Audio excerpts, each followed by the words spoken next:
Nós estamos aqui hoje para falar um pouquinho sobre a esclerose múltipla. Essa doença, apesar de não muito conhecida por todos, pode afetar todos os aspectos da vida de uma pessoa que a tem.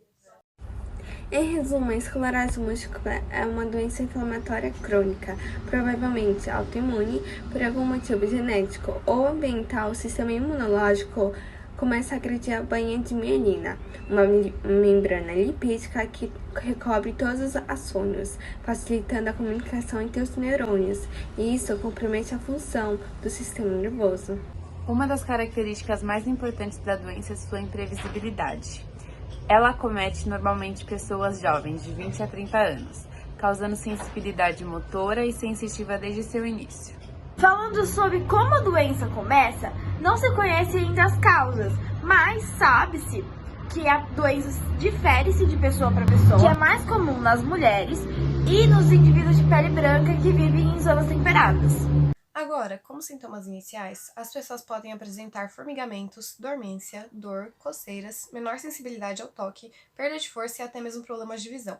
Essa fase da doença é muito sutil e os sintomas duram aproximadamente uma semana, o que acaba fazendo com que muitos pacientes não se preocupem em buscar ajuda médica. A pessoa pode apresentar 2 ou 3 anos leves sintomas sensitivos, como a turvação de visão ou pequeno alteramento no controle de urina, sem dar importância a esses sinais, porque depois de alguns dias eles passam.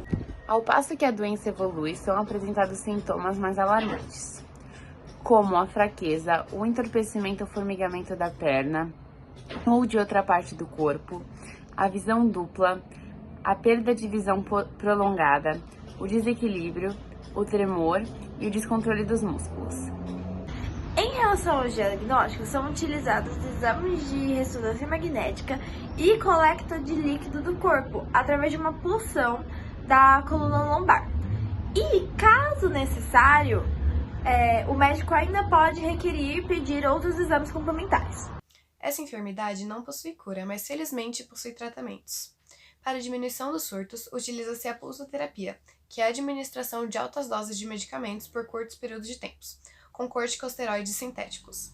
O corticosteroide mais comum é a metilprednisolona, administrado via endovenosa por 3 ou 5 dias. Geralmente, a administração venosa passa-se a utilizar corticosteroide bioral, prednisona, por 5 ou mais dias. Os interferons, juntamente com acetato de glatiramer, são utilizados no tratamento da EM para reduzir os surtos e estabilizar a doença. Felizmente, no Brasil, esses remédios são distribuídos de forma gratuita pelo governo, podendo ser adquiridos em farmácias de dispensão de alto custo ou em centros públicos especializados em esclerose múltipla.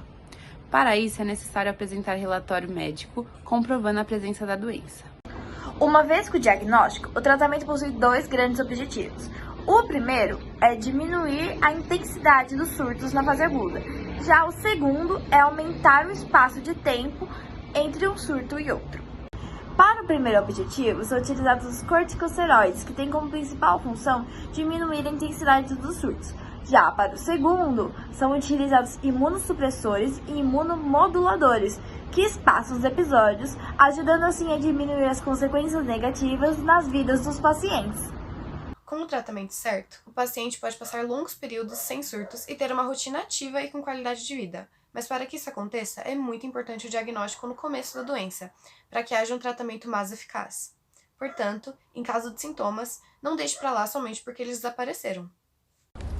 O ideal é procurar um neurologista para um diagnóstico definitivo. Na fase inicial, os surtos podem desaparecer sem sequelas definitivas no corpo, de forma que melhora pode ser completa. No entanto, por volta de 4 anos após o diagnóstico, os surtos podem deixar danos permanentes. É muito comum a utilização de bengalas após um longo período de diagnósticos. Dessa maneira, a esclerose múltipla é uma doença crônica, não uma doença terminal. Assim, mesmo que tire um pouco de tempo de vida, os pacientes podem chegar até 80 anos de vida. Algumas mudanças mentais e físicas, normalmente associadas ao processo de envelhecimento, podem se sobrepor aos sintomas da doença, fazendo com que ocorram mais infecções, como pneumonia e septicemia, do que em pessoas saudáveis da mesma idade. Isso também faz com que muitos pacientes que já possuem dificuldades motoras encontrem grandes desafios ao se locomover, podendo dificultar a vida social e o tratamento dos mesmos, uma vez que se dificulta o deslocamento até os cuidados médicos. Vemos que, apesar da doença ser perigosa, a mesma não é uma sentença de morte para os pacientes, e que eles podem sim ter uma vida social e física, se a doença for tratada, claro. E com isso encerramos nosso vídeo. Espero que tenham gostado.